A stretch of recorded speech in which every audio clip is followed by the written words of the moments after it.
For me, when I think about a philosophical argument, at least when I try to talk with an atheist or a skeptic about some kind of like philosophical argument, I get one of the objections that I hear is that we don't really, or we shouldn't like care about philosophical arguments. These don't really actually prove anything. What we really want is empirical evidence. And so, what's your sort of basic take on that? Like, what's your response to that? Yeah, well, I disagree with that whole idea and that whole approach to thinking about arguments.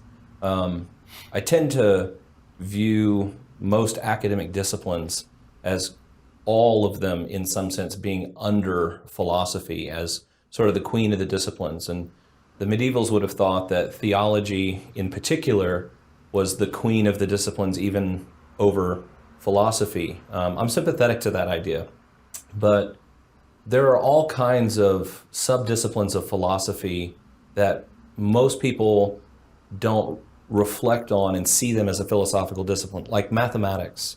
So if I ask you for a proof that 2 plus 2 equals 4, and you bring out 2 apples and then 2 more apples and say, see, there are 4 apples, a lot of people would say, look, that's empirical proof of this.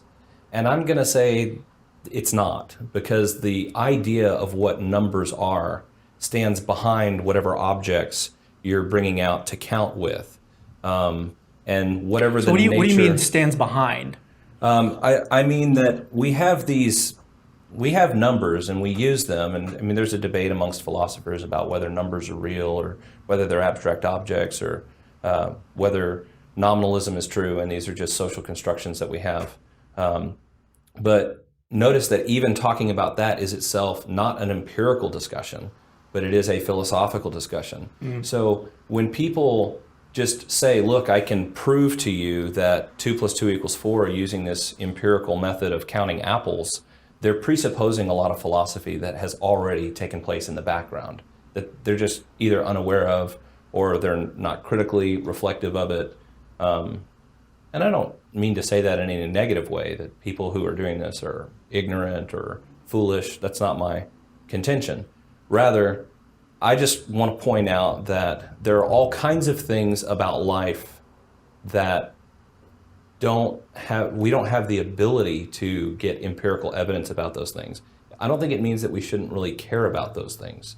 The idea that we should only value things that we can get empirical evidence for is a philosophical claim. It's not something that can be defended empirically.